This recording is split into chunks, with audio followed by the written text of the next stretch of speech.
Welcome, Valorant fans, to the Victoris Rivals Series Summer Split for 2022, presented by Victoris Esports. As mentioned, it is summer, the action is heating up, and in line with the weather, really. And it's an absolute pleasure to be here bringing you week 2 of the VRS. I'm Tim Seabrook. I'm joined by 1B once again, and a big welcome to Moose coming on as a guest caster for this week. Moose, great to have you here. How do you feel about watching a bit of Valorant today? Hey, yeah, thank you so much, Temporo, and thank you guys so much for having me. It's my first time casting Valorant here for Victoris, and I hope to give you guys a good show because it's going to be a great series. It will be, and if any last week 1B was any indication, it will be great going forward. Last week we did see an expected result, perhaps, but PGR taking on Tataku Tobu Breeze, it went to 2-0, but I feel like Tataku put up a little bit more fight than we perhaps expected from a newish team to the split. Yeah, PGR have a lot of experience, not only together as a team, but also a lot of experience in VRS Valorant, seeing as they were here last split.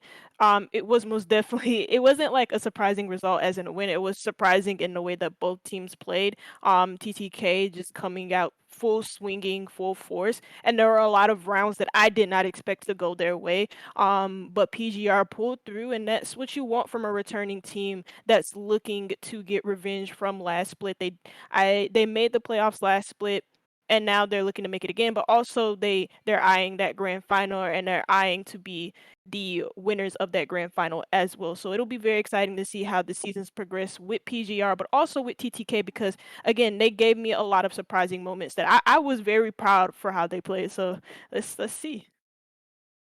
It will be indeed. And like I said, so we've had 1 week of play, which means 3 teams have won, 3 teams have lost. This 2 week, we're actually going over to Group A. We're going to be watching a match between V3 and the Goofy Goblins, which is very reminiscent of last week in that we've got V3 returning with largely the same roster. Goofy Goblins, a group of friends who have come together and decided to enter into this split as a new team and see where they stack up against other teams of their relative rankings. Both of these teams actually won last week. Goofy Goblins had a 2-1 win, and V3 won with a clean 2-0. So Moose, it sounds like it's going to be quite a close matchup between these two if the tiny little sample size we have is any indication. Exactly. I think the expectation here at the beginning of any season of any game, whatever it may be, is you want to be able to come out swinging. You want to be able to get yourself a good 2-0 start to the split, and that gives you a little bit more wiggle room, a little bit more of an opportunity to potentially experiment with new strategies, new agents, and try to find ways that you can then use those to adapt your play as you move into the playoffs. Now, a 1-1 set after two games isn't necessarily detrimental, but you always want to be coming in to be able to get those wins because the more wins you have, the better chance you have to make the playoffs. Indeed. And just as a reminder for how the season works, I've been a bit lax. I haven't made the graphic for this, so we just have to do it verbally. We have two groups. So VRS comprised of 12 teams. We have 2 groups of 6 teams, each playing a regular season where they play each other once.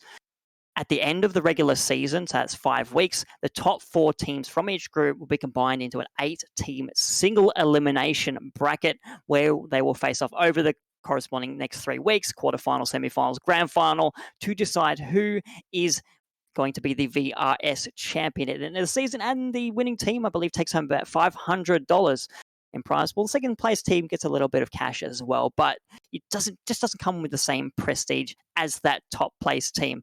And I believe we've got standings. I'm wondering if Mr. Fantastic is ready. Yes, we do. Thank you for that. Yes, so you can see here, V3 and Goofy Goblins both on 1 win. Hunter Association on top, just by virtue of being, I guess, alphabetically first in the list. So yeah, early days, and you can see PGI actually goes top on their division. So very even at the moment. Over the course of the season, I expect to see not necessarily the same order, but the standings to move around a little bit. But 1B, I'd like to move into the team introductions. So the first cab off the rank today, V3. Tell us a little bit about this team, please. So obviously, I said that V3. Well, in the beginning, that V3 returned from last. Well, I don't think I said that, but I'm gonna say it now. So V3 returned from last split, from the spring split, now coming back into the summer split. And don't be fooled by them. They had a really, really good season last split, finishing first in their groups, qualifying for playoffs, went 4-1 overall in their groups, looking very, very good. Now in the same group, Group A, they're going to be looking to replicate that same success in the summer split. Obviously, like I said, they qualified for playoffs, but they did get first rounded by At Gaming in a BO5 thriller. That game went the full distance, went all the way to the fifth map, and they came up just short in it. A little bit disappointing, as they've told us personally, they were a little bit bummed out by it. It was a big upset to them, and it was their first ever best of 5 series. Now, coming back into this season, again, like we said, they retain basically the same roster, barring Xavi. Vendetta is going to be filling in for him for this summer split until they can find. I think they're still looking for replacements. Don't quote me on that.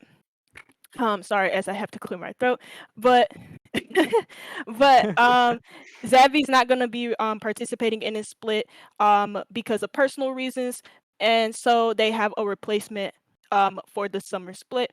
As they've told us as well, as that being their first ever best of 5 series against At Gaming going all the way to the grand finals, losing to Stop My Lag, who won the whole thing.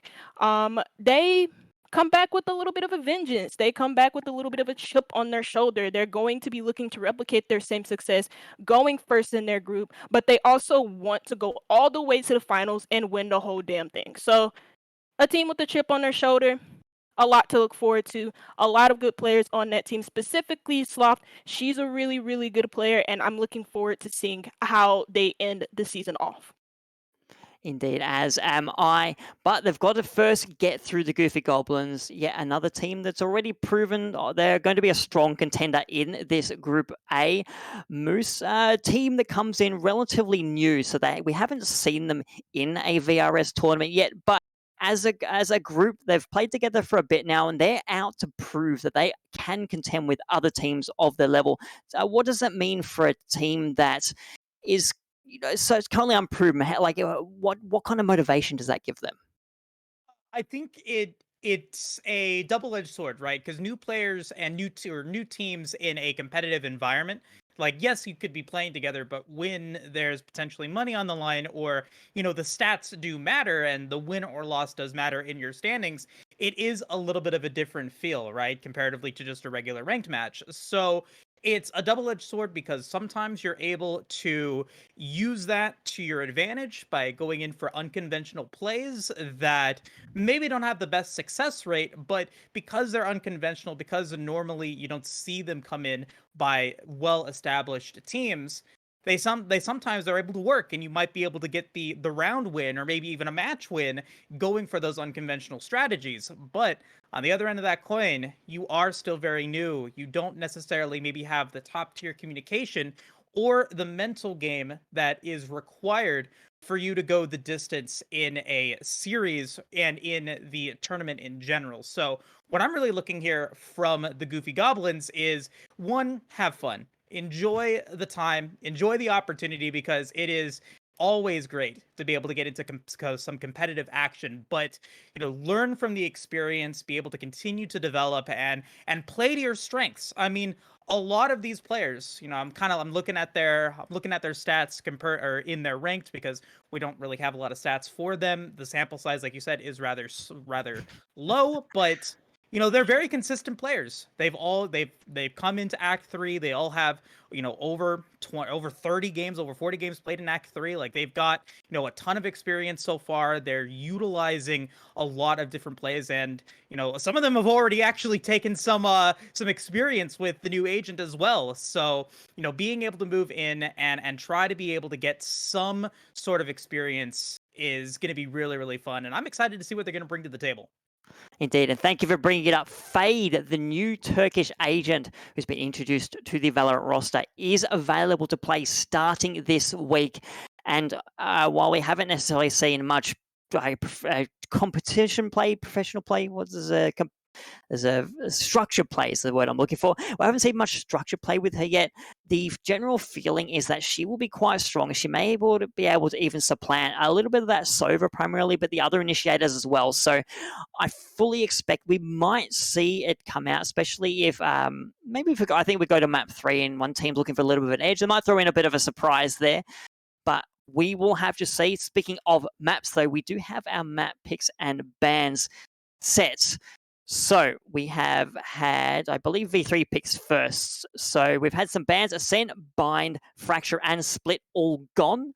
We will be starting on Icebox. That is V3's pick. They'll be on defense. Then we'll move on to Haven, which was the Goofy Goblins selection. And finally, Breeze shall be our decider. So this map pool: Icebox, Haven, Breeze. We actually only have one of the OG maps. We have two of the maps that are introduced a little bit later. One be starting out on Icebox. New changes to the map are seeing the playstyle available to teams change a little bit. Yeah, play style has changed, map has changed, but what hasn't really changed is the comp. It's still the same old with Viper and Sage. I almost called her Sova. With Viper and Sage mixed up together. Again, both of them very, very powerful on Icebox. Even with the changes to the map, there's no changes there. It'll be interesting to see how V3 play on it. I think they did play on it in their best of 5 series against at gaming. I have to get statistics for that because I'm not too sure. But again, pretty basic stuff when it comes to the agent composition. Strats have changed, but again, the agent composition is going to still be the same. Indeed. And moving on, Haven and then Breeze to close out the series. Again, two very different maps, Moose. Haven, 3 bomb sites, of course, a rarity in tactical shooters to begin with. But then you've also got those tight, lots of corners to play with. And then Breeze, we're going to finish off the series in potentially in a place which is wide open, a sniper's paradise. I go back. I was able to watch a little bit of the VCT, the massive, very exciting tournament that was there a couple of weeks ago, and the last map on Breeze, I believe, if my memory serves me, probably doesn't because I'm somewhat old now. But no.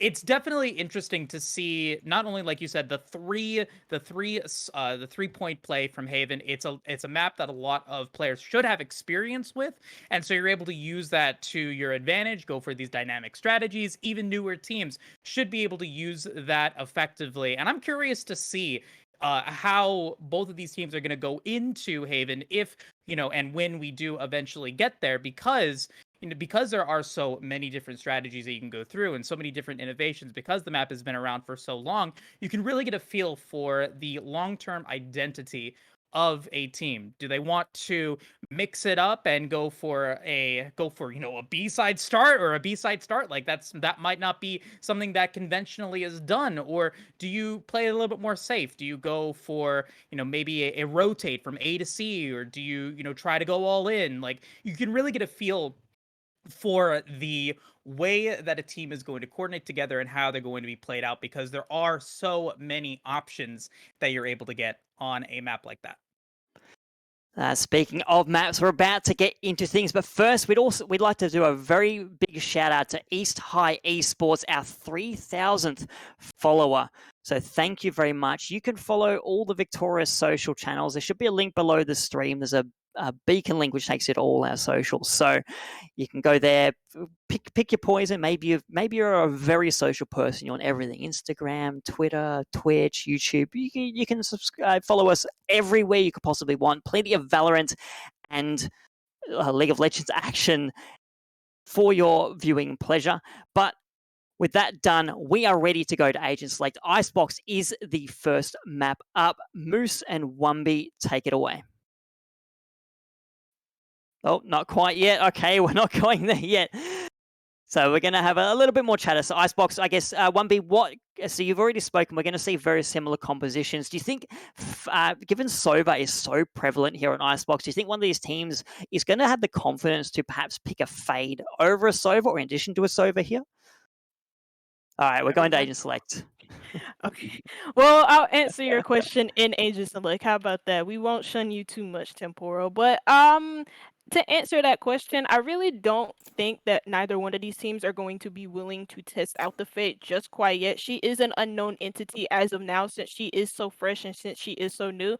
Sova, everybody's used to playing him. He's not necessarily just a comfort pick. He is an effective comfort pick. So I don't see neither one of these teams going out of their boundaries or out of their ways to try and test out a Fate pick. Now, I could be surprised. I don't see any surprises. V3 are running the Sova, so there goes your answer. Hey, and you know what? You got to go back to the classics, I guess, and it's going to be the opportunity to come in. Of course, thank you, Temporal, and congratulations to Victoris again for those 3K followers. It's definitely a big achievement there. Wanted to give my congratulations as well. But yeah, going in back with the classics, Sova going to be able to not only give you that recon, but that little bit of safety as well. Looking to be able to potentially find some plays, but it looks like, we're seeing much of the same that you would expect. And like you predicted, 1B, we're seeing Viper potentially locked in for Heeker with toes already. Choose your Crazy, agent. hovering it, most likely locking in. But interestingly enough, we've got a Sage pick coming in from Venom, which definitely shows a different dynamic here for this first map. Yeah, interestingly enough, the Sloth is not gonna go for a Sage pick. She usually goes with Chamber. She is known for her Chamber plays, which are really, really good. I used the cast for VLS Valorant.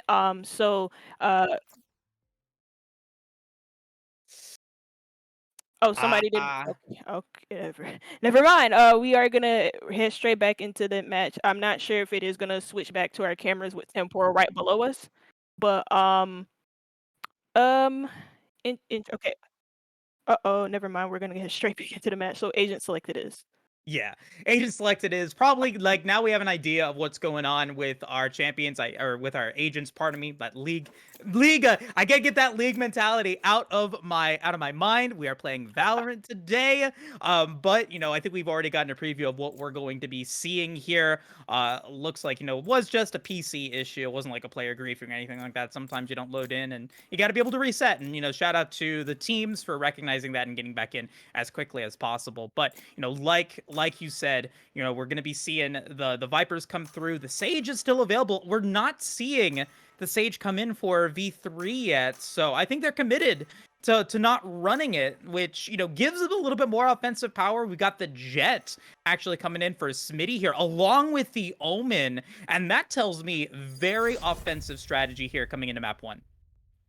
Yeah, interesting picks coming out. Again, I don't expect Sloth to pick any other agent. She's a really, really good chamber main, and she's very, very effective for her team on that role. So no surprises there that she's not going to stave off or like edge off of that role of that chamber. Also as to note, there has been like a recent change or a recent nerf to Chamber's trademarks where instead of getting 2, he only gets the 1. So it'll be interesting to see how Sloth and also Demon RA are able to play around that. Also, Crappie picking the Rays. Now that is very interesting. I'm excited to see how that works out. It's definitely an X Factor pick because you can just dominate around if you're able to find a really nice ult. You can double kill, triple kill. The world is your oyster, but you've got to be able to land it, and it's got to be effective because, like some other Champions League of Legends can be very feast or famine if you don't get the right kills, if you don't get the ball rolling. Yeah, the reason why I'm really confused about Raze on this map, she did on Icebox. Icebox is not known to be a small map with a lot of tight corners. It's a long range map. That's how it operates. It's a very huge map, and Raze operates better again in a smaller environment. Now maybe she could be very useful going into this area of green cartridges, but at the moment, no utility being used by either one of these teams apart from the rendezvous smoothly moving away. Heeker trading some shots with the Sage as Goofy Goblins, they look to push onto this B site first. Yeah, Goopy Goblin's actually starting with a couple of ghosts as well. You know, they're spending some money here at the beginning of this game, a little bit more on maybe trying to be able to find those headshots. Of course, the ghost can give you that a little bit quicker, as we could see Vendetta and Smitty maybe looking to go in for some teamwork here, trying to find the right angle, but not gonna find anyone just yet, as it looks like maybe it's gonna be a B-side start here for Goopy Goblins. What it looks like. They have the toxic screen set up, or now it was down. Now they reset it up. The sage wall, that same sage wall that Spike is planted. going to be right in front of those middle cartridges, is going to be set up as well, supporting that spike being planted. And now Goofy Goblins have to play the post plant correctly. Usually this is not an issue for a lot of attacking teams, but they have to stave off the incoming pressure from V3, which should be coming right about now, starting with the smoke and now the shock bow, and then the rotations coming around yellow cartridges. There goes the first kill for Goofy Goblins. There goes the quick trade for Smitty, and now we're at a 4v4. Yeah, as clouds are going down, Chamber will fall, swap it down, Venom gets one, Demon gets another, and very nicely done from Goofy Goblins. Once one goes down, it's like dominoes, and they just are able to land a nice, clean first blood. Yeah, 2K coming in for RA, and also 2K coming in from Venom. So you do got one kill for Crappie, and that actually sets them up perfectly for their next round, which should be the round 3. If they do end up winning this second round in a row, it sets them up for their bonus very nicely. So that ghost purchase not being the pain of their existence, because if they would have purchased those, since they purchased the ghost, if they would have lost that last round, it would have put them in a really weird spot economically. Yeah, but they're all going for the fun guns here. They're coming out to play, and you know, going in guns blazing as we get ourselves started here with round number 2. We're gonna go for a very aggressive A-side play. Gonna get the slow. Crazy gonna be able to take one Venom with another, as Tropy's gonna be able to get the assistance from the Sage once again. Another very aggressive play from Goofy Goblins. Really early 3K for the side of Goofy Goblins, and it was a good team push. Actually, all 3 of those kills came from Venom as well. No, not all 3 of them. One came from Crappie, one came from Venom, and then another came from Crazy as he finds his first kill of the game. RA gets down on the flank, but there goes the flank being shut down from the 2 remaining V3 players, as it's the second round in a row from Goofy Goblins. What's traditionally known as a more defender-sided map, Goofy Goblins turn that on its head with 2 surprising rounds to start off with. Yeah, and I think, you know, they caught V3 kind of with their pants down a little bit, because, you know, they started off slow in round 1, and then round 2 immediately going in onto A site, dropping down 2, and making sure that the rest of V3 was just not able to respond appropriately, and it ends up causing them to be in a pretty good position moving into round 3. Yeah, and now they're on their bonus. It is going to be a full buy as well from V3. They're looking to win this round, especially with the gun advantage that they do have. There was only 2 rifles on the side of Goofy Goblins and 3 Spectres, but when you look at V3's lineups and their guns, they have full Vandals, only 3 full shields, but still gun difference is there for Goofy Goblins. All of them have full shields now. Only 4, as 4 of them remain. They're going to be looking for this B site push again, but Heeker on the second tier in the middle of that B site is able to get a down on to Zoro, and now we see a 5v3 advantage for V3, and it's a bit surprising that it took 2 rounds for them to kind of get warmed up, but now they're here and now they're making their presence known. Exactly, you know, Heeker able to get that first frag onto Cropy, and then that just caused just a really tough spot here going in, as now V3V able to take down Venom, and this buy, this massive buy without shields is not working out so far for the Goofy Goblins, as V3 has bounced back appropriately in what has effectively been a 5v2 here. Only 2 defenders on B side, and they are playing very effectively, playing at their angles right, and with only 2 remaining, it looks pretty good. Crazy gonna be able to take down 1. Heeker will fall, and Sloth's gonna be able to take down Demon. So now looking to be able to maybe drop the spike here, maybe just looking to be able to run away to keep that Spectre alive. Let's see if Crazy, and what Crazy wants to do. Not gonna get too much just yet. Let's see if we can get anything outside of the play. Nope, V3B will finish the job, and now it's V3 on the board. Yeah, a really good round for V3, and the reason why I say that is because they were more prepared for what Goofy Goblins had for them. They knew that when they were pushing towards that B site that they were going to be slow, and instead of like sacrificing side control so early on to them, they played that aggressively, got a really surprising pick at the beginning of that round, starting with Heeker on again with that Viper wall, or yeah, no, that toxic screen was actually set up for Goofy Goblins, but again, that first kill going in to V3's way, opening up that round and then slowing down the push from Goofy Goblins even further. They compacted themselves, and then that's why you saw a lot of kills go into V3's way. Yeah, good read coming in from V3 as well. The smoke's getting dropped by the Omen in really strong positioning, predicting an A side take here from the Goofy Goblins. And now they're behind once again, as Smitty's going to be able to take down one against Zoro. And again, it's another 3v5 situation. Predicted. Oh! Whoa, what just happened there? 3 kills go into Goofy Goblin's favor as Venom gets that plant down in the middle of the A site. That was a little bit weird from V3, and now they only have 2 players alive. Heeker and Sloth rotating on Heaven. The toxic screen is going to block her vision, and so far so bad for V3 as they don't find any opening picks in this retake.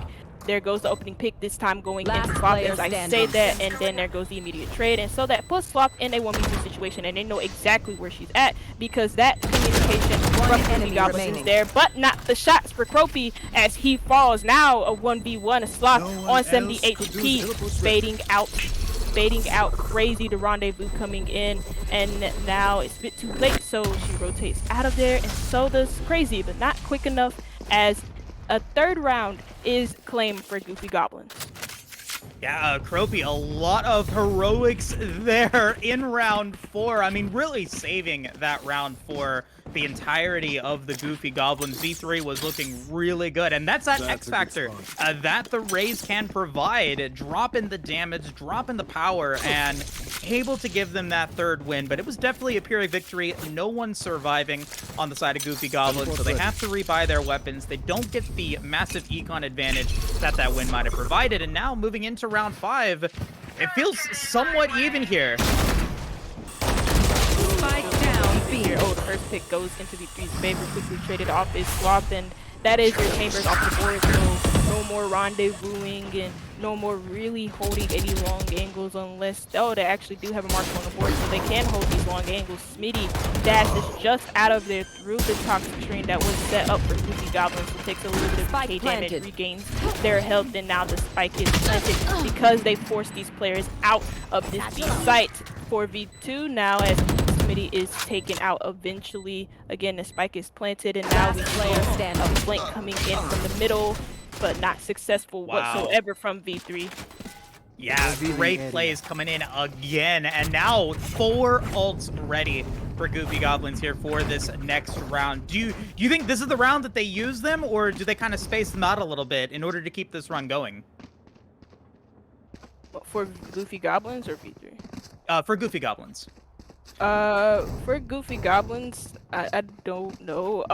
They do the thing about Goofy Goblins at the moment that's like looking really good right now is the fact that not only do they have a full buy, but they also have 4 ults available: the Showstopper, the Hunter's Fury, and now the Tour de Force, as well as the Toxic, as well as the Viper's Pit. And we all know how the Viper's Pit works. Basically, how the Viper Pit works is if you get the spike down, that Viper's Pit makes it damn near impossible for you to be able to retake site. So it'll be interesting to see how they're doing it now. The spike is being planted, and so the Viper's Pit comes up. But the recent changes to Icebox, a wider area on Beast, so the toxic screen doesn't cover that whole big area like it usually does. Venom is going to get a kill as the V3 players start to flank. It's a double, but there goes RA getting 1 as well, and now we see a 5v2. Yeah, Venom barely surviving there, but massive play. Slop going into the Viper's net, trying to get the headshot, but Croppy able to pick one up the Viper's nest Baron. Massive fruit as we get a flawless coming in from the Goofy Goblins. Now 4 up on an offensive side in Icebox. Yeah, a really good plant onto the B site supported by the Viper's Pit. Like I said, it makes retaking site a living kill. So when V3 were retaking site, they opted out for the flank because they knew just charging into the middle, charging straight into the Viper's Pit was not an option. They had to go behind, they had to hit them from the back. But Venom and also Ari read that perfectly, and they were able to shut down that flank almost immediately. Yeah, Venom there with that massive double kill, going to be assisted as well, as we finally are going to see potentially a comeback for V3. But a couple of ultimates used here. A Hunter's Mark coming in, the grenade drop, but doesn't get any damage. Kropi's going to be able to take one down, as V is able to take Kropi down as well. Demon able to take it in, and it is just a bloodbath coming through here in this round. No one going to be able to get too much done just yet, as Zora's going to drop the revive, making it a 3v2 in favor of Goofy Goblins. Now can this chamber, can the rest of V3 maybe make something happen? Sloth looking to have some heroics here. Can he do it? Can't land a headshot, and that's Venom finishing the job. Yeah, unfortunate situation for Slop to be in. She was stuck in the 1v3 situation and rotating onto Heaven, especially with the Tour de Force. You know, the Tour de Force is very, very, very powerful, but you have to hit those shots first time, and she just couldn't. So now we head into the 8th round, and it's a bit of a rollover from Goofy Goblins onto V3. V3 expected to kind of win this game, especially after their good performances the last split, taking first place, going 4 wins, 1 losses, and this may potentially be a loss on the first map that they played today, the Rendezvous, coming out from Slot. That she could have easily been a first pick there. Did take a little bit of damage though, but I mean, not gonna be in too much trouble as we get that B-side aggressive play coming in from Goofy Goblins, as they do take down Eaker. Lost will trade onto Kropi though, as Crazy not paying attention, going to, or Sloth not paying attention, able to get one on to Crazy. Crazy's gonna get 2 though. Nice headshot against Vendetta. Able to continue to keep it going here. Venom and Demon will finish it off. My goodness. Really dominant performance here from the Goofy Goblins. Yeah, the site holds from V3 just aren't good enough, and it's not just the site holds. Whenever they try and play for retakes, it's not been good enough neither. They try and go for flanks, they get shut down almost immediately when they're faced with the gunfight, as if they're expecting someone not to watch the flank.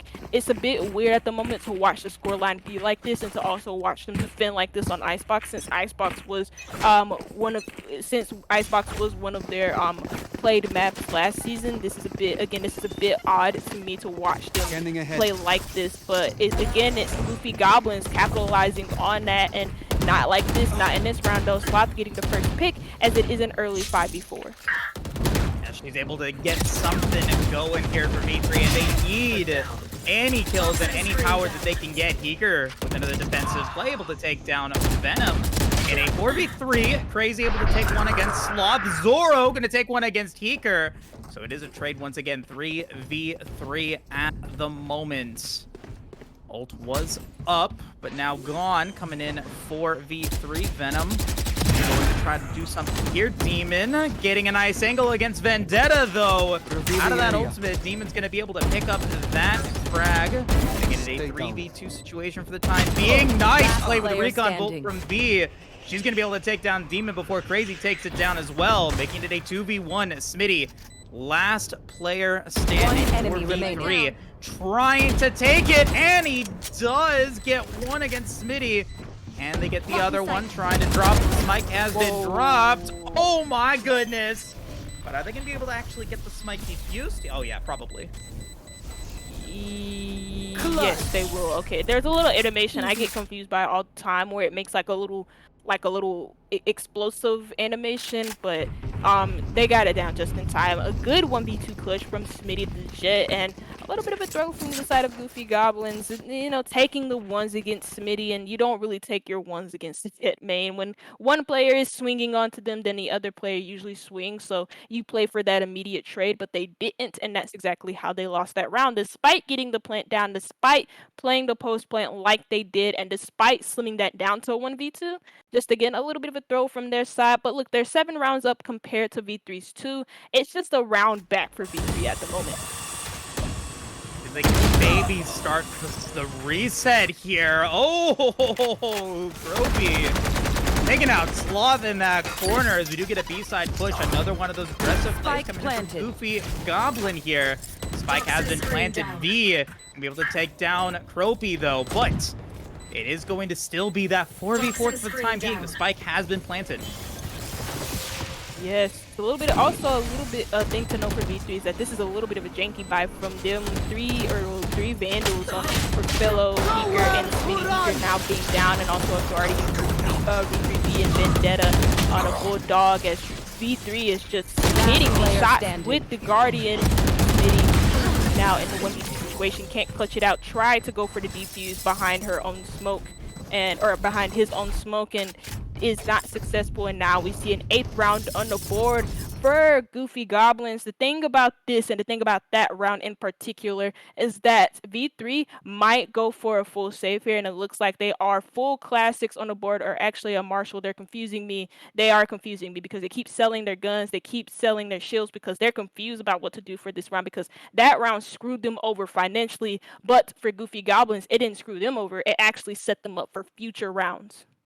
Yeah, oh yeah, Wombi, you said it correctly. I mean, just kind of a miss opportunity here. A janky buy resulting in a janky loss as V3 is kind of getting routed here in map 1. They're not, oh, it's not over yet. There's still plenty of time, but Zoro picks up the double.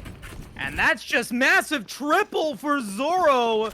Just continuing to just make play after play. An expected win, but Zoro put in some plays here.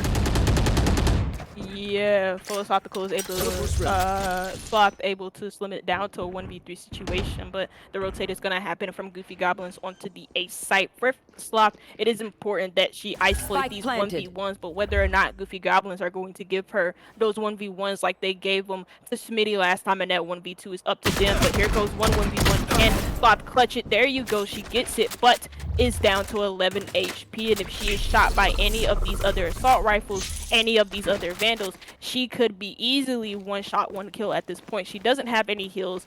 They don't have a Sage, and if they did have a Sage, she wouldn't be alive anyways, so that is completely null and void. So she is stuck at that HP for the remainder of this round. As for Goofy Goblins, this looks to be a clutch up situation, as Sloth is just going to be looking for some exit frags, starting with Trophy, but again, like I said, 11 HP against the Vandal, not going to work. And now it is a 9th round for Goofy Goblins, as this is going to be the last round of this swap, before the swap. Yeah, you know, swapping in, and I mean, really, you said it that couple of rounds ago with that awkward buy coming in from V3. It kind of squandered their chances of being able to get a couple of rounds here at the end before the swap. And, you know, worst case scenario, if they don't win this one, they're going to be down by 8. Moving on to Goofy Goblins going to defensive side. So this is, I don't want to say do or die here, but a really important round for V3 to win.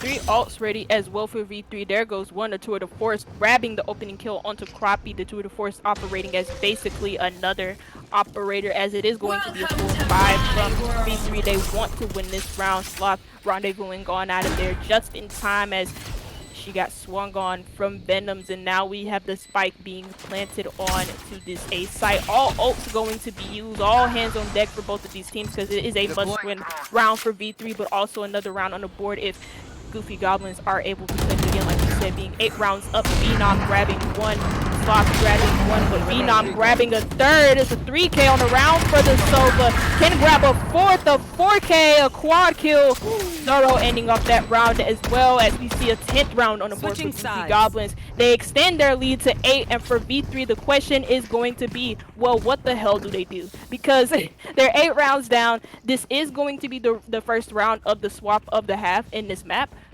Pistol rounds is going to be a very crucial round for them to win because it sets the tone, it sets the momentum, it sets the pace for their economy. But again, 8 rounds down, what does that do to their mental boost?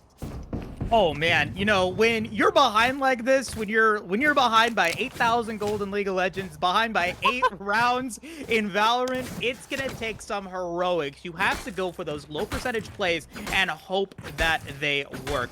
Go for something that is unconventional. Go for something that might not actually make it happen, because if you don't, you're just gonna give the win over to Goofy Goblins here. Correct, Mundo, you are correct. But again, like I said, this is a good round for V3 to claim, because it is the pistol rounds. It sets that tone for not only what it means for their momentum and how they play going forward, but also their economy. It sets them up for their second round where they can buy Spectres, and then following that, their bonus where they can full buy into assault rifles. Smitty is going to take a lot of damage from some paint shells and is immediately shut down from RA on the Headhunter. Headhunter grabbing a second, getting his doppelganger crazy, going crazy with 2, and Venom's able to shut that down with the shorty. Is a flawless from Goofy Goblins as they destroy, decimate. I don't know how many words I can use to describe how they made that push look so discombobulated from V3, but they absolutely destroyed them on that A push, and that is why we see an 11th round on the board for them.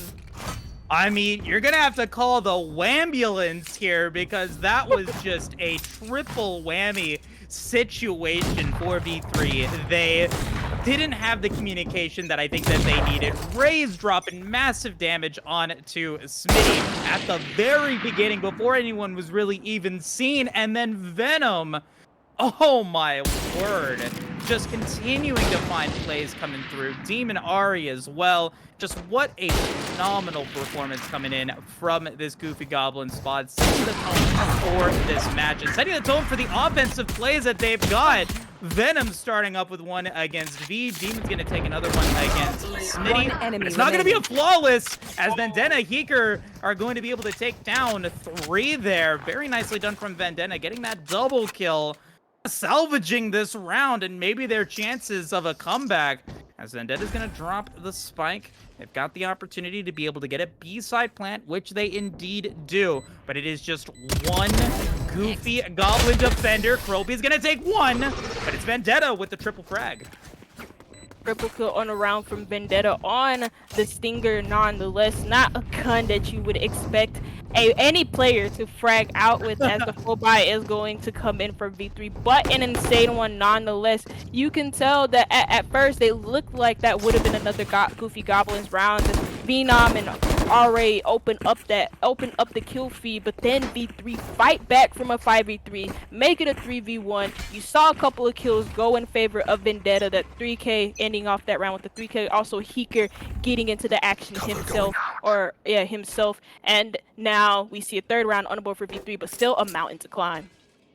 Yeah, it's not quite Everest, but definitely a Kilimanjaro effort here for V3 if they want to bring it back. But V, you know, she's able to pick up 1, able to make it a 5v4 power play for them, as they kind of have to decide what to do now. We've already seen Vendetta drop a couple of those shadows using some resources on A, but it's like the full rotation back up over to B potentially. We'll see what their play is. Yeah, also to take note of the buy, we have a buggy on Venom, so looking to, you see his position on the mini map as well, looking to play those close angles with the buggy, because that's really the only way you can be effective in the gunfights. The Sheriff in hand for Crazy, as RA has the shorty, because that round, well, it kind of puts them in a full safe position. The push is going to come out, the spike is going to be planted. Vendetta is planting, but it doesn't really matter. I mean, it does because you get those creds, but there goes Smitty on the cover, getting the 2-piece. And while they don't complete the plant and also don't get those extra creds for the plants, doesn't matter because their economy is looking pretty sexy. They got 4 assault rifles, oh no, 5 assault rifles, the Bulldog being one of them. I kind of forgot the Bulldog even existed. I'm joking, of course. But also full shields on the board, as it looks like for the side of Goofy Goblins, a full buy, but also a Judge on the board. You know, Wumby, we come into this one and you say this is a defensive advantage map, but I don't know what's going on here. These teams are having a nice time on offense as Zoro, I guess maybe eating my words. I don't know if that's commentator's curse or whatever that may be, depending on who you're favoring here. But starting off strong, able to pick up 1. And that's what you need for Goofy Goblins. Giving up a couple of hits. Oh, Venom. Nice headshot against Smitty, though. 5v3 remaining, but Trophy is extremely low. Venom's going to take 1. Zoro's going to take another. But V3 will at least be able to get some back. Able to get a double for falling to Zoro. That's 3 for your Sage on match point. This is a really solid performance so far from Goofy Goblins, and they just need to go for one more defensive play to finish the job. Yeah, again, this is quite the mountain to climb for V3, so you would fully expect Goofy Goblins to take the map and then go into the half a map up before we go onto our eventual second map, where V3 will probably, I don't think they're going to give up, but they're probably already looking ahead to the second map anyways, because this map has been a total disaster for them. There's no ifs, ands, or buts about it, but again, they can get some confident rounds, some rounds back just to get some momentum as Sloth opens up this round onto Crope, and there you go. I mean, it looks like they're setting up for a mid/A push, but at the moment, it doesn't even look like they really know what they want to do with this.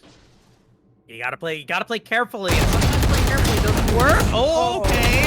All right. Spike down B. Oh my goodness. Yeah, that's a shotgun in a narrow corridor. Bringing in some Spike damage down, as mid. Zoro's gonna get the play against Sloth. 1 enemy remaining. 2v2 though. 2v2, anything can happen. Oh man, Defenders win. actually no. The snow It's should Venom standing ahead. who takes it and finishes the job for the Goofy Goblins. 13-4, but the highlight of that round, oh my goodness, we got some close quarters combat bearing some really good fruit here for Goofy. Yeah. Yeah. You're muted. Tim.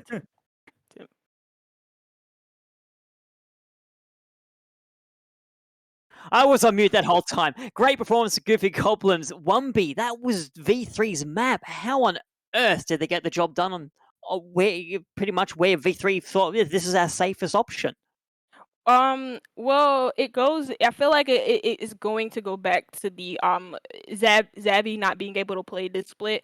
They have communicated to us that a lot of teams could exploit that gap in their defense and also in their attacks. They can exploit that hole that Zabby used to fill, because Zabby was an amazing player last split. He could have been an amazing player this split, but they decided to drop out of the split again for personal reasons, and Goofy Goblins made full work of them on their own map pick. That was a dominant performance from them, and I don't think anybody would disagree with me. There were a couple of bright moments from V3, but again, the main issues were just it showed in Zabby's presence just not being there, and I don't think that's the main. I think that is the main factor, but it's not the only reason, because there are a lot of rounds where their retakes looked a bit off. Also, their flanks, where again you expect people to watch the flank, they weren't ready for gunfights on their own flank, so it just looked a bit off from them. But it looked to be an off day from them.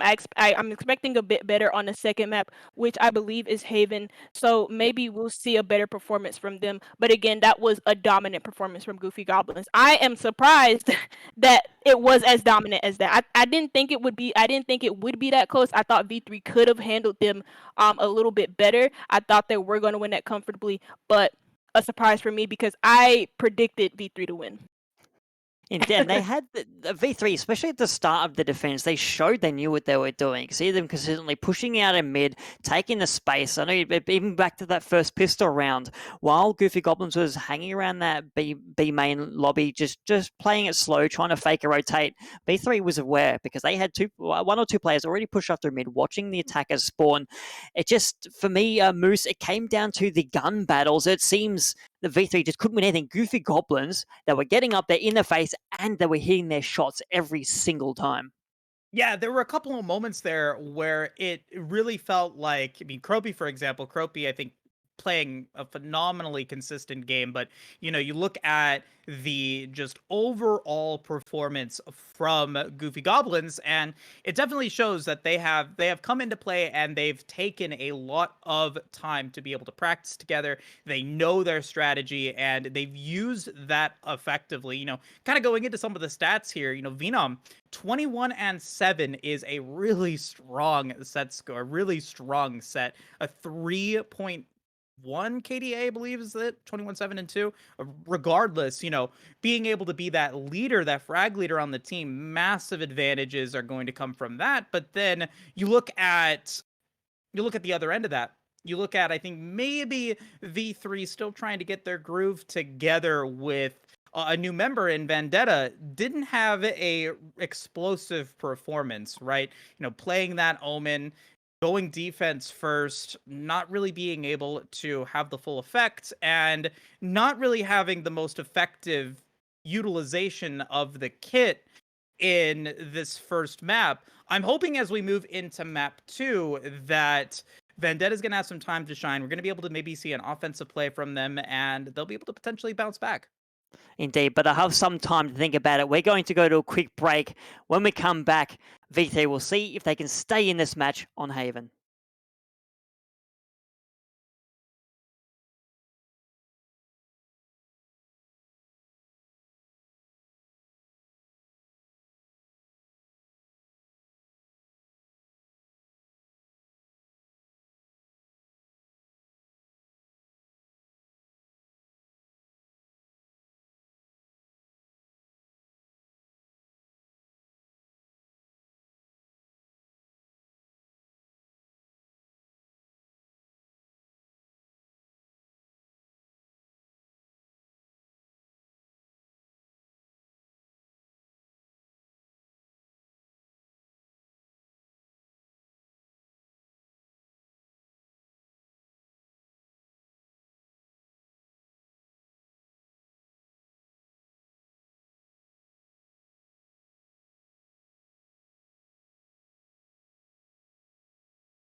Welcome back, my friends, to the Victoris Rivals Series Summer Split for 2022. It is week 2, and currently Goofy Goblins are ahead 1-0 in their series against V3. We're going to be moving on to map 2, where the V3, unfortunately, they're going to be going exactly where Goofy Goblins want the most. So, yes, Haven will be that map. First of all, Moose, Goofy Goblins, they've done a fantastic job so far. Do you think they can keep it up here on Haven? I think the expectation is yes. Looking at how dominant they were in map 1 and the performance that they were able to provide both, or offensively and even defensively, they had a couple of wins that they had to go for defensively in order to make it happen. I think, they played as a unit very, very well. My expectation, or what I want to see coming in from V3, they're going to be attackers side. I want to see Vendetta bounce back. Omen is a very it's a very niche champion or agent, right? Like, oh my god, yeah. Let me give me a drinking game every time I go for a league quote.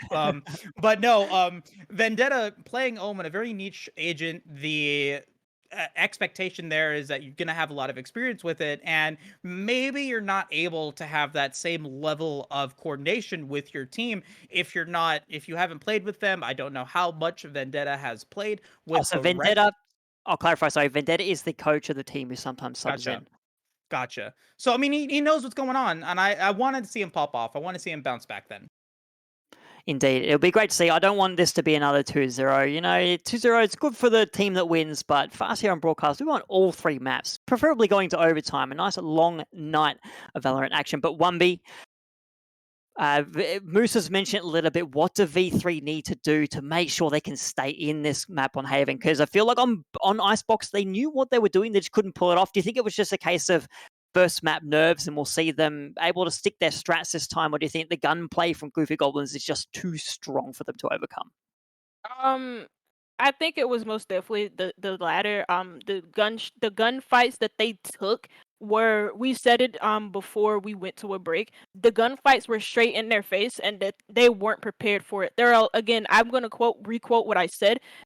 Retakes and flanks. Their flanks, whenever they went on a flank, it was almost like they were surprised that somebody was watching it. They got into a gunfight, got immediately slapped as if they weren't prepared for it. And the same happened on their retakes, where we saw some of their star players. We saw Sloth miss a couple of shots. We saw Smitty miss a couple of shots. Smitty went 7-14 on that map as a jet player, which isn't too bad, but it's not the best. And from his performances last split, I kind of expect him to be a little bit better than that.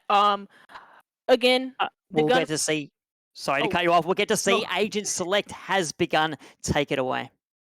But yeah, building off of what I said, again, I do expect Smitty to be a little bit better in this matchup. He is going to switch over to an initiator role of KO, with those flashes playing as a flasher, as my observing is going to be a little bit glitched out at the moment, but into the agent select and also into the match, as we are going to be speeding straight through that. Yeah, interesting to see. I think V3 going in with a very different composition here. We got the Breach coming out from Vendetta, which is always fun to see. When I first started playing Valorant, I really liked Breach's kit, and so I'm excited to see it being highlighted here in map 2. And I think it works really, really well on Haven. You got some long-range zones, especially going into A site and even onto C site, where you can really use that kit very effectively. So I'm excited to see what Vendetta is going to bring to the table, but also very interesting is Sloth. She's decided to go with the Reyna, another feast or famine agent that can really turn the tide here for V3. Yeah, like you said, completely different agent composition. The thing about on V3 that I really like the most is that anybody can flex on any role. So we saw Smitty on the Jet last map. Now he's on the KO this map, and he's going to be looking to make some work with those flashes. KO obviously being one of the more popular agents, using those flashes to open up this A side a little bit, following up with the counter smokes coming in from the side of Goofy Goblins. But the first pick goes into V3's favor. Yeah, that's Cypher coming in. Croppy, though, able to go for a 1-for-1. Sloth, she'll be able to take them down as Smitty does fall. Currently a 4v3 power play. 4v3. Sloth with that Ghost. They're going to be trying to be able to go for a C-side run, aggressively getting over there, knowing that they have the numbers advantage. And the surveillance available. Breach gonna get a nice stun on the Demon, who will fall. Sloth will take that frag. Vendetta is going to plant the spike, and this is a very strong first round here for V3. Yeah, very strong start to the round or two. Haven as a map on their attacking side. Haven is historically known and statistically known as an attacker-sided map because you have those the three-site difference compared to what you have on other maps. Oh, a headshot from the side of Zoro catches philosophical sleeping. Heeker just couldn't hit the shots onto her as Sloth falls, but again, a really strong start from V3, a really strong first round, a really strong first attack, and a very strong end to that first round. All right, now Wumby, I gotta put you back on the mic. I gotta put you on the spot because you're obviously more skilled at Valorant than I am. I see the Cypher, right? And I always, you know, for me as kind of a noob, I always find it really difficult to be able to be effective on offense. What tools does Cypher bring to the offensive spectrum here for V3, and how do you think they're going to be able to effectively use them? Cypher is more of a defensive op, but I will answer your question after we end this round because it is going to be a fast start for V3. 3 kills for Vendetta, the coach, the man stepping in for Zavri as Heeker ends off that round. They didn't need to get the spike down. They just rushed through mid. Goofy Goblins met them in that gunfight, and what a huge difference that I saw from that round compared to the previous rounds that we saw on Icebox. They were faced with the gunfights, but they were able to win them, and convincingly so in that round. But to answer your question, what Cypher brings to a lineup is mainly geared towards the defense, especially with the cameras and the tripwires. He does have those cyber cages. He does have the ability to reveal people's positions on the map with his ultimate ability, but his utility and his abilities are more geared towards the defense. Fair enough, fair enough. I really got to shout out Vendetta's breach play here on Haven. I think, you know, having a really strong start, almost getting more kills out of the, first couple of rounds on offense than he did the entirety of his play on Icebox. So really strong bounce back coming in from him as we get another strong play, 5v4 power play at the moment for V3 as the KO does go down. We've got some different plays here. Croppy defending B side as the remaining members of the side of Goofy Goblins looking to maybe go for a C defense, recognizing that it is maybe going to go for a B or A plant, are moving now towards that side of the map. We've got 3 members over at B. Let's see if they're going to be able to defend it as we get an A push coming in from V3. An A push, A setup that is going to be the focus. The Trailblazer not really grabbing any information for the side of Goofy Goblins. Vendetta moving in from A short, but there's a player in his corner. He looks the wrong way because he gets flashed, and now that flash opens up the A site completely, clears out anybody that was camped there, the Omen being the only one. A good flash from the breach as now Goofy Goblins have to play for safety. The flash coming out from Croppy not being effective in any way, shape, or possible because it is a triple kill on the day for the side of V3. 2 coming in for V3V, and Sloth closing out that round with the kill for herself. Yeah, both V and Vendetta both have a really very close to being able to get their ultimates up, but it's Sloth being able to go in for the Empress here potentially for this next round. So interesting opportunity here for V3 to be able to continue to keep the momentum going in what was a pretty decent buy for Goofy Goblins in that last round. They're not going to be in a bit of an awkward situation moving into round 4. Bit of an awkward situation as we do see the bonus coming in for V3. They're on a full buy. Sloth does have her Empress ready as well, so that should set them up perfectly for this upcoming round. Whether or not she'll pop it in this round or maybe for the next is completely up to her as she has so many rounds to go. V3, V opening up the kill feed onto a kill with the kill onto Croppy. That's your flashes going, and also another set of flashes going for the side of Goofy Goblins as it looks to be maybe a B push, or it looks to be a rotation from the side of V3V, or not V3V because V3V is a player, but V3 Dreams as they look to push on to this A site. It's cleared up for them as well, so they will have an opportunity to do so unless Crazy with the Bucky can pull off some insane plays. The flashes go out in the middle of this A site, and Smitty is going to be the first one to be swung, and there goes the shotgun hit, but Crazy is going to fall. So is Zoro. It's a 1v5 retake situation. Is Demon going to even try for this? I don't think so. He's got the Sheriff, he's got the Marshal, he's got himself surrounded a little bit as well. He doesn't even realize that there's somebody up the stairs, and so he's gonna have to go into a pretty tough spot here. Gonna get hit down to 9 HP as another flawless victory for Sloth. Able to take it down, a triple, I believe, for Sloth as well. So very, very nicely done. We got the second ult ready for V. Moving into round 5, I mean, for Goofy Goblins, they got to find a way to bounce back here because they're getting just really offensively shaken right now. Yeah, Haven is known to be a defender-sided map. Again, you have the 3 sites compared to just the 2, so that means you have to overextend your positions, you have to overextend your utility, and it looks like Goofy Goblins cannot do that properly, or they can't do it at all just because maybe their comp isn't that great on the defensive side. Maybe it'll, once they get a few rounds in, maybe it when they switch over to the attacking side, and they can use those few rounds and capitalize with their lineup on the attack. But as of right now, they're getting absolutely hammered because Haven is mainly a defender, an attacker sided map, and it shows in the 4 rounds in a row that V3 are able to win flawlessly. Well, almost flawlessly. I really like this coming through here from V3. They're going in for a much slower pace map in this next round. Vendetta able to get the headshot against Venom. Kroby, though, able to take down Vendetta, so it is a 1-for-1. This could be the time that we're going to see those ultimates getting utilized here, so let's see what the play is for V3.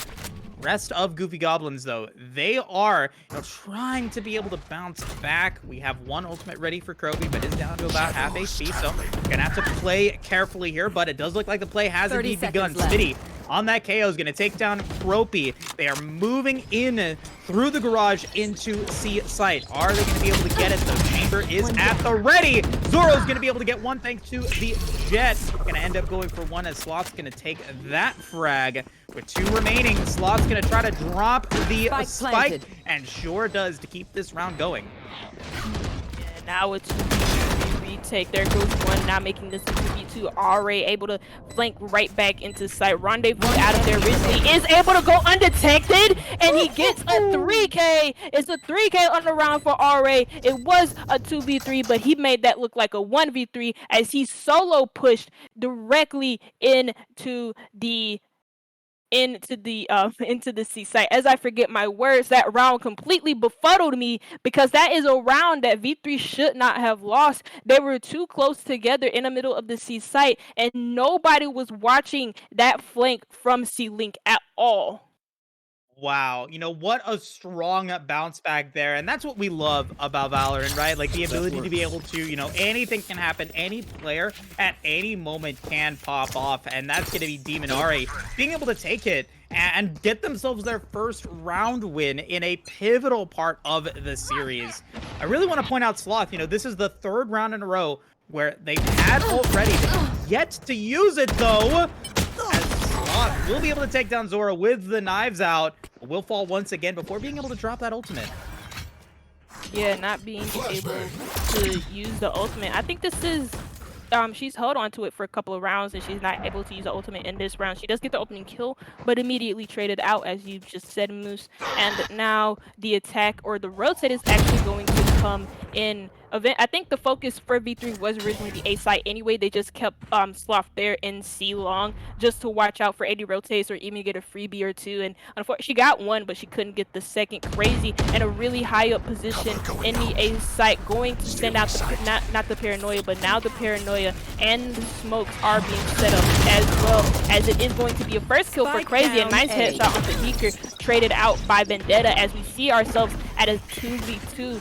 Now V3 in the A site, or actually not a 2v2, yeah, 2v2. I thought I saw a third player, but now with this retake from RA, gets a 1v1 post plant position for Vendetta. Can they clutch it out? Venom is on 70 HP. Vendetta almost caught with his pants down. The fault line coming through, and it is Vendetta to close out that round in the 1v1 clutch.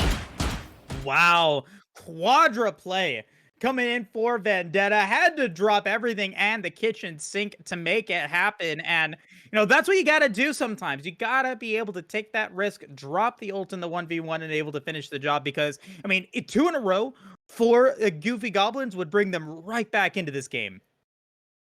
Sorry, correction. That was the Rolling Thunder, not the fault line, but good usage of the ultimate. Even if it is in the 1v1 situation, use utility however way you can, but use it effectively, and Vendetta did that amazingly. So now in this round, for the side of Goofy Goblins, they are on a janky buy, and it's going to show on the kill feed. V3V able to get the first pick into this round, as it is another full buy for V3. Sorry, Goofy Goblins on a janky buy, my fault, as they almost all of them have full pistols. The flank from Crazy not being detected, nobody watching it, but it doesn't matter anyway, because RA gets a kill to a 2-piece with the Tour de Force, and what looked like to be a free round for V3 because it was a janky buy, it was a full save from Goofy Goblins, is probably going to end in a thrifty.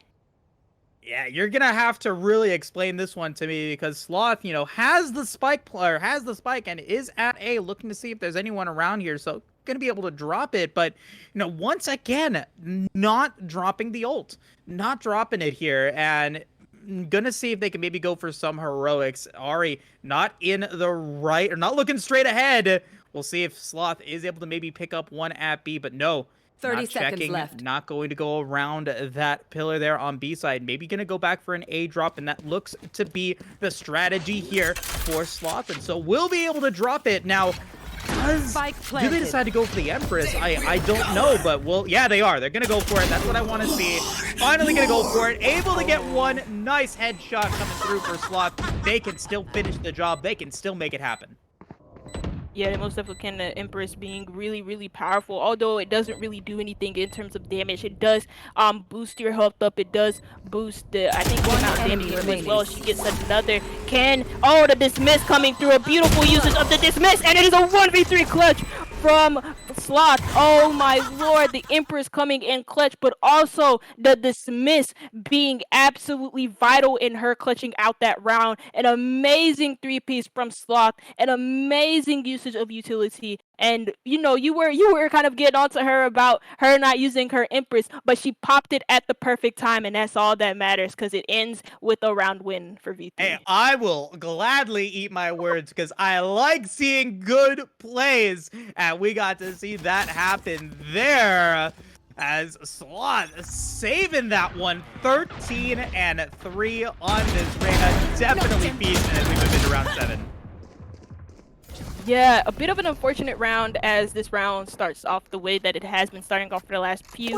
We see a first kill going out in the way of V3, but quickly traded out for Goofy Goblins. While they are 6-1 down, what Goofy Goblins have been able to do is trade out, but it hasn't been effective enough, or it hasn't been noticeable enough to the point where it ends up in a round win. So now, what their focus is going to be is maybe sniffing out where exactly V3 want to play, and not only do they have to use their game sense, they're gonna have to use their headphones, because they make, you know, V3 can make a lot of sound when they're rotating, and or even if they're like walking a little bit, but at the a little bit rambling as Zoro gets the first pick from garage window, able to take out V3 with the op in hand, and what's a more terrifying sight than a Jet with an operator? Well, RA with a Vandal might be even scarier, as we see a 1v4. Sloth was able to clutch out a 1v3 last time, but no Empress in hand. All of her abilities are 30 charged, seconds but left. I think this may be too much to ask from the Reyna. I mean, yeah, at the very least, get the spike drop, get a little bit extra creds, and get those get that ultimate charged up once again, so that maybe you can go in for that heroic play later on in this round. But able to drop it here on A site. We saw them perform really, really well in that last round, and so could be potentially be a repeat here. But hey, this is Goofy Goblin's round to lose.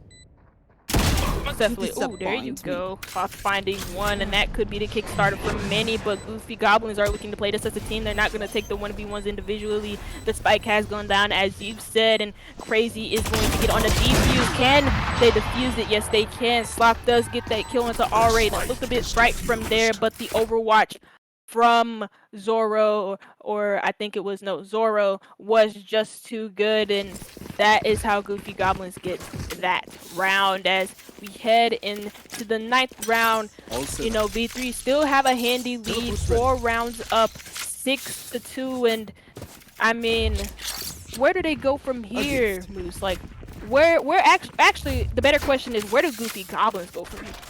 Well, I think, you know, going off of a must-win round, you know, Zora purchasing the op, a couple of really high-value weapons coming at your disposal, you needed to win that round, and that was exactly what they were able to do. Zora able to pop off with that win, keeping the operator as well is most important. And in this round, most important as well is Philosophical is going to be able to take one. Can they get any more value out of it? Smitty kind of getting a little nervous there, Crazy getting a little nervous there, not able to get the kill against Smitty.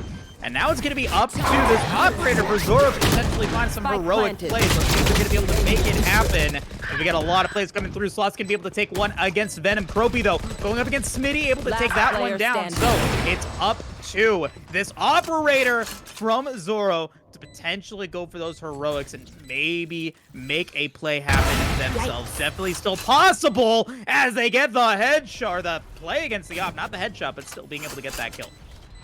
Yeah, what's important here is that, well, in any 1vx situation, is that you don't give your ones to the hot hand. Zoro clearly on the hot hand. Anybody on this V3 team who has encountered Zoro on that op in the 1v1 situation does not win it. He has proven it that much. Every time he's facing the gunfight, they haven't been able to. They don't give him the gunfights. They don't give him the easy picks.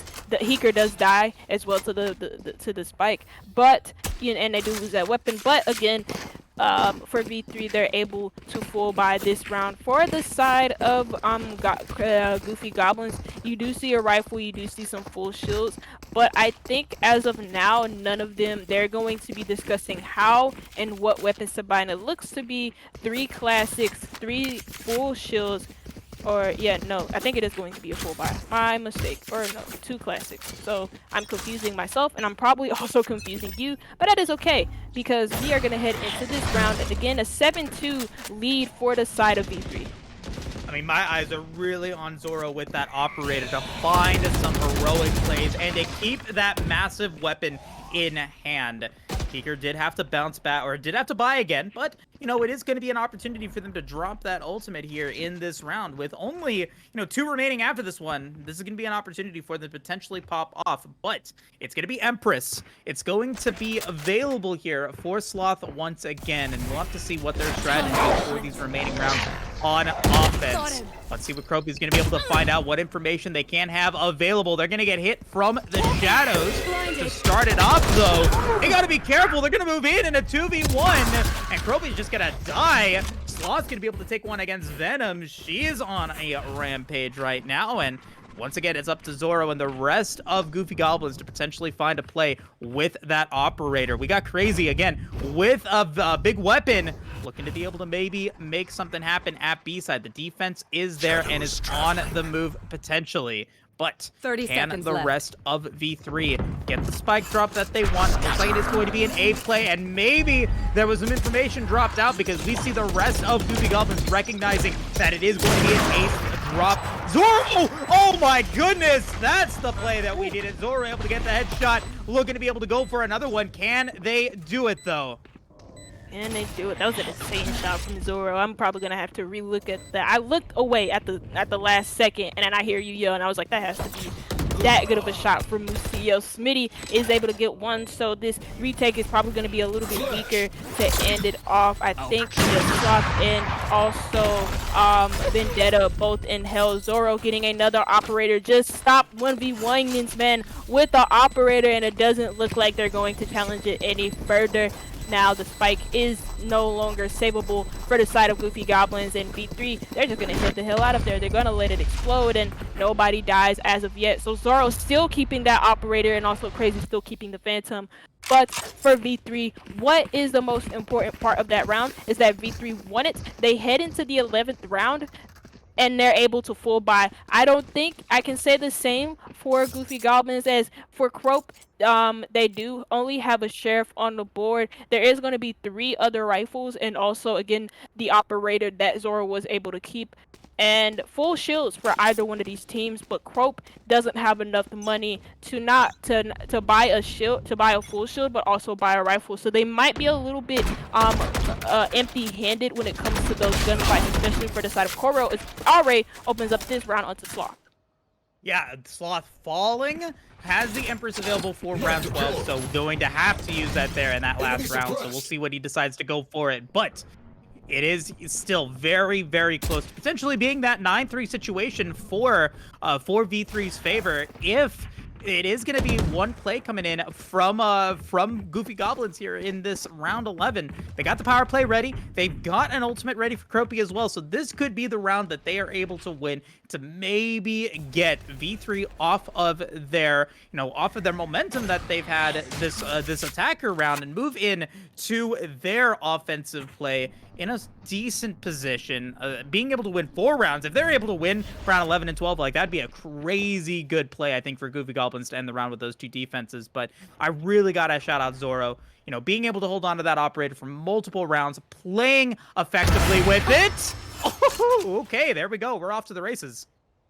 Yeah, holding down A long with that operator. This is a common position that you do see from a Jet, and the operator does get flashed, not effectively. Oh, it is an effective flash as all 3 of the V3 players rotate through sewers into the cubby area of the A site. The Blaze Storm is going to come out from Zoro, having to alternate between the operator and then the Blaze Storm. Venom opening up the retake onto the A site, despite the spike not being planted, and it is Crope to end off that round with a double kill and a really good defensive round from Goofy Goblins. Maybe for V3 they just moved a little bit too slowly because they only had about 10 seconds left to attack, and you can tell that they knew it just at the last second, and that's why they made the desperate push, the desperate play into A site. Yes, they did use some utility, but that push was still very, very desperate because it wasn't organized, because they didn't have enough time.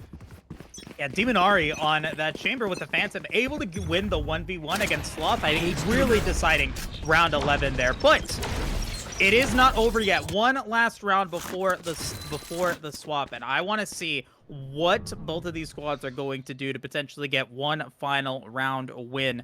Zoro, phenomenal with that operator. Sloth having a great offensive presence here for his play, or for their play, and has been able to find some good opportunities with just the entire kit. And only one Empress call so far, but she was able to utilize it really, really well, and probably the highlight play of this offensive take for V3 so far. But a much slower final round for V3 here. Let's see what they're going to be able to do with it as Sloth is able to take down Venom. Yeah, good opener onto Venom. Onto Venom. For some reason, I thought she killed Ari. I thought I saw the Chambers icon, but I didn't. It is a good opener onto KO on the side of Goofy Goblins. Takes out those flashes and those fragment mines that can be used slow down execution from the attackers, but it doesn't matter when Down Goofy A. Goblins have the fight back that they do. A 30 double seconds kill for left. Croak and a one for the side of RA, but a fight back as well for V3 as they even out the man count. Now a 2v2, and both of these Goofy Goblins players are separated from each other. One is near the B-Link area on to A. Sloth looking for that little lurk. One She enemy can, remaining. she can. It's a nice little shot, catching Crazy off guard, and now we see the spike being planted from V3V. Sloth going to have to provide the overwatch, but it doesn't matter because Zoro is not even rotating anywhere near sight. I don't know if they're AFK. Yes, they are. So I think this is a free round for V3V anyways. I mean, you got to keep the KDA right. Yeah, you got to make sure you don't want to die. You don't want to make anything really weird there. But hey, good round win, good finish for V3. But I mean, it's the 9-3 curse. It's the 9. Oh no, it's actually really a DC here. Gonna have to maybe go in for a pause as we start the defensive play moving into the next round. But hey, you know, really solid start coming in for V3, able to get 9 rounds in the win. But again, I gotta shout it out. It is that 9-3 curse potentially going to be available for Goofy Goblins to keep it going here in this next round. I think we might have a pause. Sloth said that they couldn't pause, so I'm not too sure what's going on there. If we can pause or... Okay, there we go. We are going to have a pause here for the side of Goofy Goblins as they look to have Zoro reconnect. Of course, in that round, they had their drivers just randomly crash on them in the middle of the game, so hopefully they are able to join back into this game. But a quick review of that round was a good fight back from Goofy Goblins. You know, Sloth establishing the man lead for her team, but Goofy Goblin is able to fight back with the 2K from, I believe it was Crope, and also 1 kill for RA, but couldn't do it long enough as we had V3V get a kill of his own, Sloth able to get a kill in B-Link, and then we saw them plant on a B site, and then that's why we're here in this technical pause, because Zoro disconnected because of a driver crash issue. I thought they were just AFK, but they weren't. So now we're here and we look into the future, and we look into the future for not only Goofy Goblins but also V3V. And now that V3V are more, or not V3V, sorry, V3 Dreams are on the defensive side, the least favorable side for the side of Haven. Moose, what could this mean for them? Could we possibly see a comeback? And also it is 9-3, so maybe potentially the 9-3 curse. Yeah, 100%. I have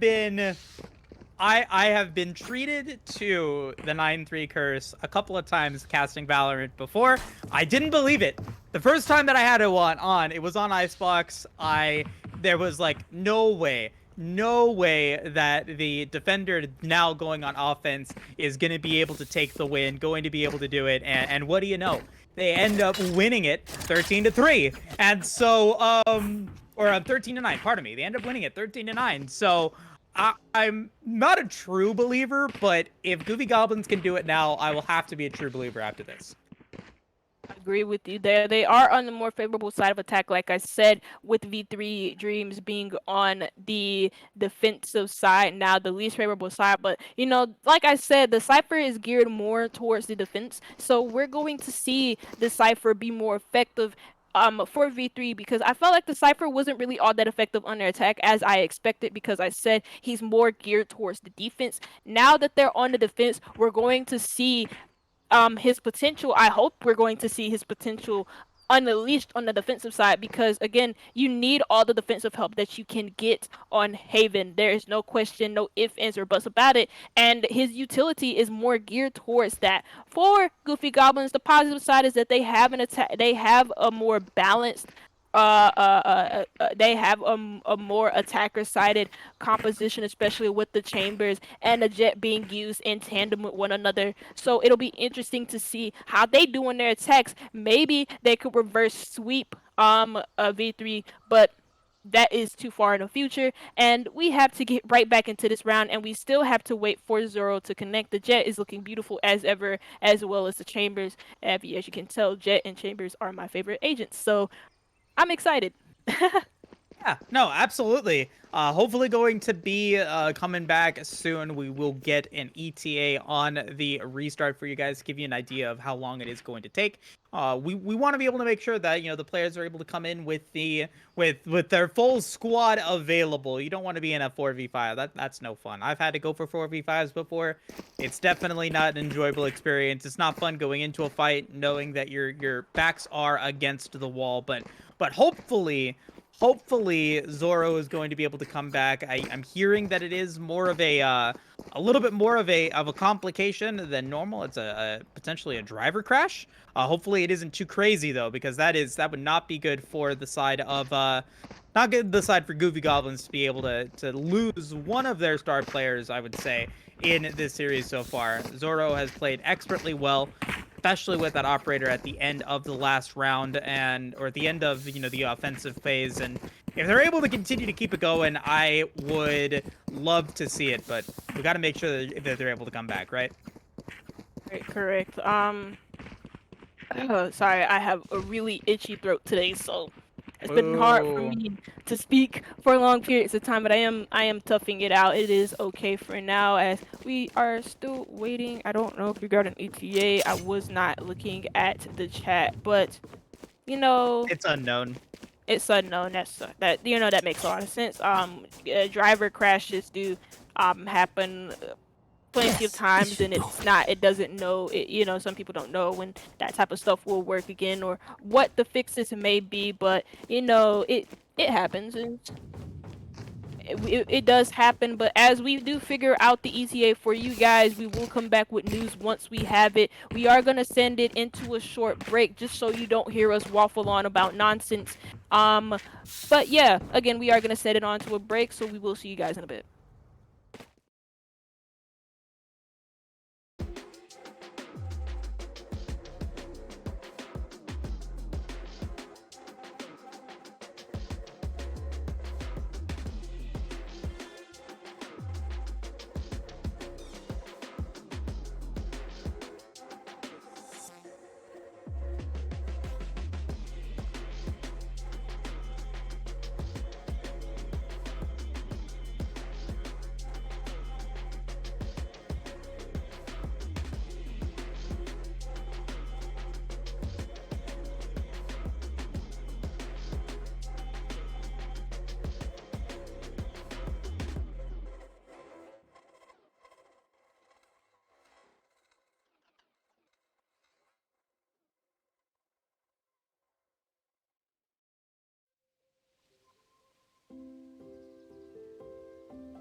Hello guys, welcome back to V3 Dreams versus Goofy Goblins. If you don't know us, I am 1B, joined by my co-caster Moose. We are going to head straight back into the match. Zoro fixed his driver issues, so we will be continuing this game.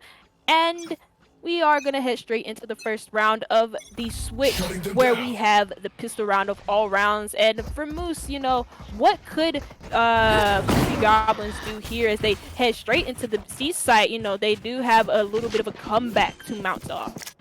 I would say, doing exactly what they're doing now, play planted. into their strengths, which is those offensive, really quick performances onto these sites. Immediately going over to see it, not even allowing any chance of 4v3 to respond immediately. They're gonna have to build a response, but Sloth has continued to outperform on this arena, playing really, really strong, and are continuing to find some plays here. Grill be able to get a headshot with the classic. That's what you want to see. Get some blinding against Vendetta. Philosophical's able to take one. Smitty's going to take another. Venom, though, able to get down Smitty, and V3V. That's V and V3 being able to finish the job. They're going to be able to take that first defensive play. Oh my god, the flash was perfect from Venom, but he was not able to hit his shots onto V3V, who capitalized off of his not his doppelganger, but off of Venom's mistake off of the KO's mistake of not hitting his shots the first time. And when you don't hit your shots the first time, you will get immediately punished, and that's exactly what happened. A good retake, though, overall from V3. It wasn't just V3V who impressed me, it was the whole of V3. That retake was potent, and they showed it in the kill feed, and they also showed it in the end result as they go onto their 10th round. So maybe we won't see the 9-3 curse, but I feel like it's way too soon to call it. I think if Goofy Goblins are able to get some momentum on their attacks, they could easily win this out, but I don't know.